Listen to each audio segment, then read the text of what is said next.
Okay, so welcome guys to another video. Today we will be playing some games with OG Logbait. This deck is often referred to as one of the most annoying decks the game has ever seen.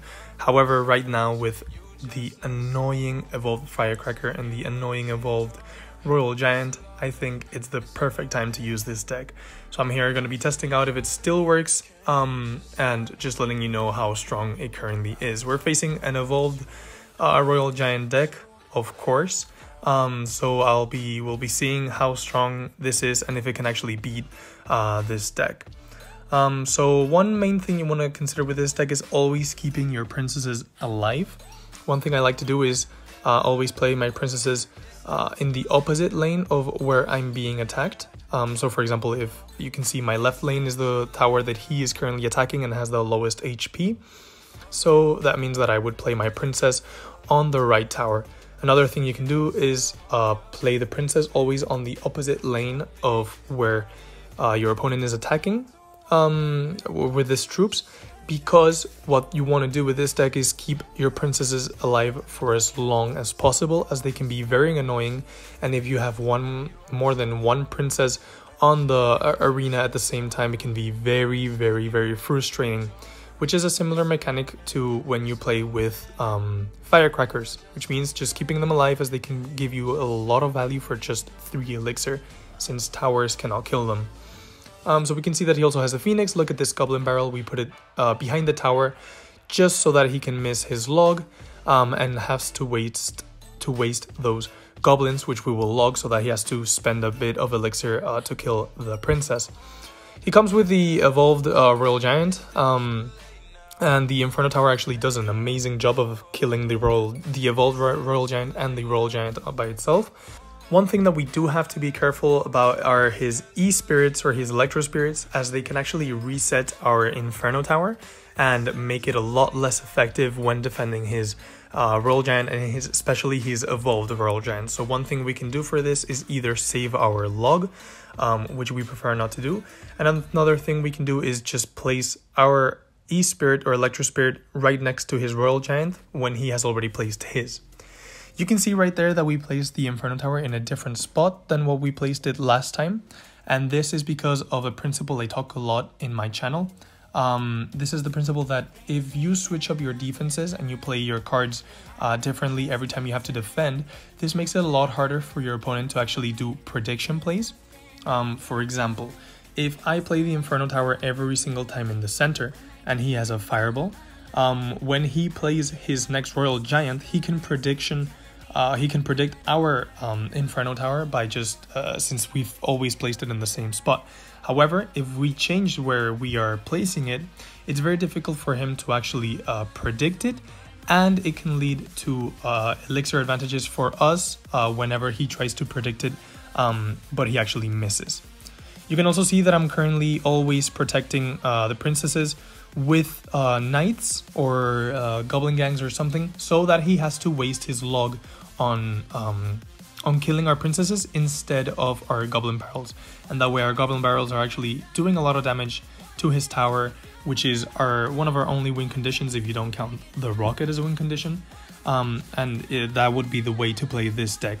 As you can see here, he does the Fireball and the log to kill my princess. The Fireball did not work because it didn't finish off the Inferno Tower, and the Royal Giant actually died to it, and the log killed my princess, and he actually defended very well the Goblin Barrel, so that was a good trade by him using the log against my princess. I believe here he's gonna use the log again. Yeah, there he goes, the log again. So we're gonna do an Electro Spirit with a Goblin Barrel attack, which is a very powerful one. You just have to be very careful that they don't actually activate the King Tower early on. But now there's only 35 seconds left. If we defend like we've been defending and keep pressuring his deck, it's very difficult that he'll be actually able to beat us. And as you can see here, our Goblin Barrel actually gets a couple of hits.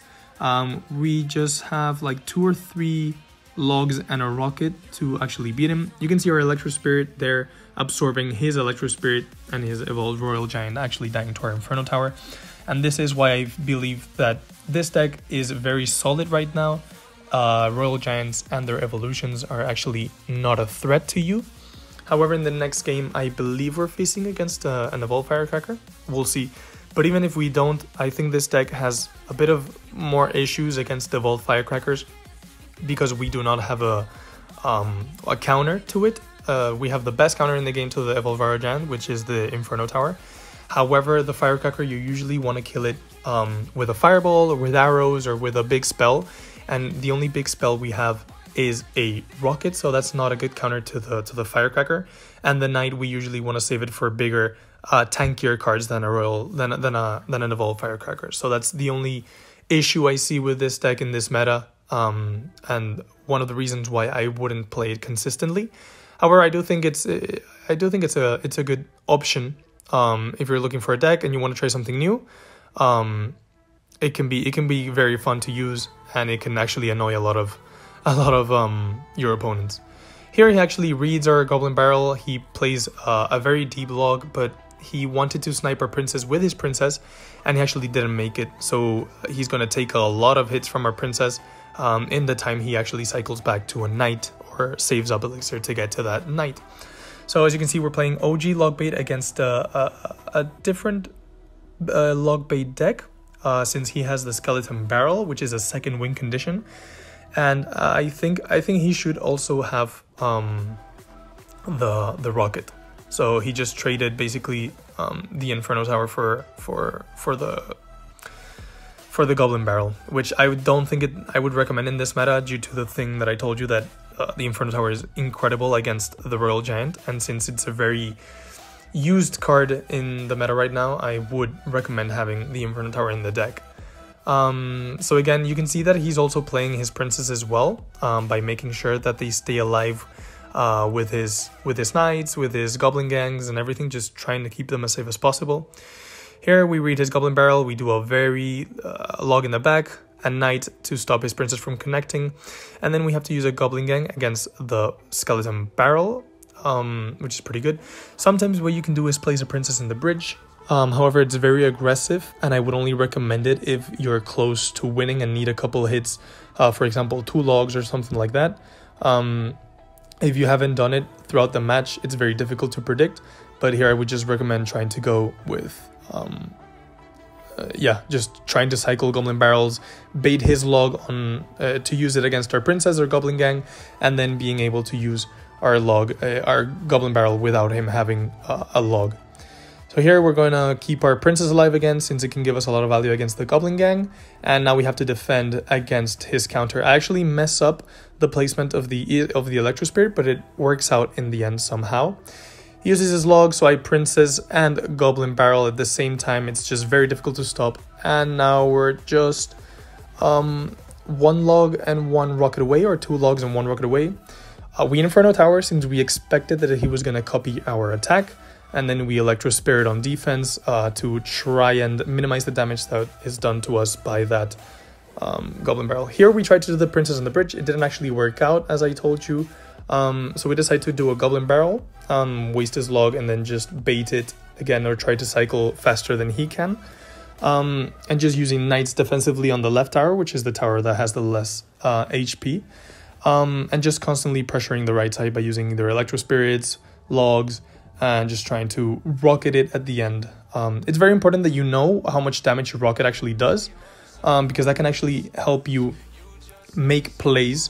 For example, now we know that we need a couple logs or just 1 hit from a goblin to then rocket it, and here we actually get it done by placing the Goblin Barrel a bit back. So this is the W. Thank you for watching. I hope you like this deck. If you like this video, like and subscribe, and comment what you want to see in the next videos. Thank you for watching. See you in the next one.